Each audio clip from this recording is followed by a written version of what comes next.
ഞാനൊരു കുക്കി ഉണ്ടാക്കുന്ന റീലിട്ടപ്പോൾ ആരൊക്കെയോ എന്നോട് റെസിപ്പി ചോദിച്ചായിരുന്നു. ദാ പിടിച്ചു ബട്ടർ കുക്കിയുടെ ഒരു സിമ്പിൾ റെസിപ്പി. ഒരു 100 ഗ്രാം ബട്ടർ റൂം ടെമ്പറേച്ചറിലുള്ളതാണ്. അതിൻ്റെ അകത്തിലോട്ട് 50 ഗ്രാം ഐസിങ് ഷുഗർ.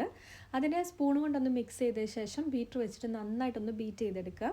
എന്നിട്ട് അതിൻ്റെ അകത്തിലോട്ട് 1 tablespoon fresh cream, 1 teaspoon vanilla essence, പിന്നെ മുട്ടയുടെ ഒരു മഞ്ഞ മാത്രം അതുകൊണ്ട് ഇട്ടിട്ട് നല്ലതുപോലെ ഒന്ന് ബീറ്റ് ചെയ്തെടുക്കുക. നല്ല ഫ്ലഫി ആയിട്ട് വരണേ.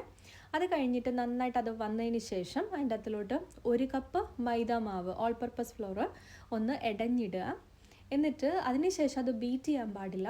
ജസ്റ്റ് സ്പാച്ചുല കൊണ്ടൊന്ന് ഫോൾഡ് ചെയ്ത് നന്നായിട്ടൊന്ന് മിക്സ് ചെയ്തെടുക്കുക. അത് കഴിഞ്ഞിട്ട് ഞാൻ ഈ ഒരു നോസിലാണ് എടുത്തിരിക്കുന്നത്. സ്റ്റാർ നോസിലാണെന്ന് തോന്നുന്നു, എനിക്ക് എൻ്റെ പേരറിയില്ല.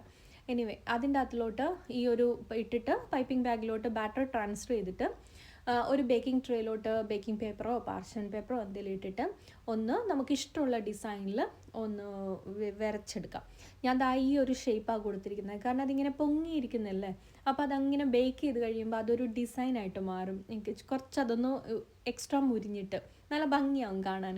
അതുകൊണ്ടാണ് ഞാൻ അങ്ങനെ ചെയ്തത്. പ്രീ ഹീറ്റ് ചെയ്ത ഓവനിൽ 175 ഒരു 10-15 മിനിറ്റ് വെച്ചാൽ മതിയാവും.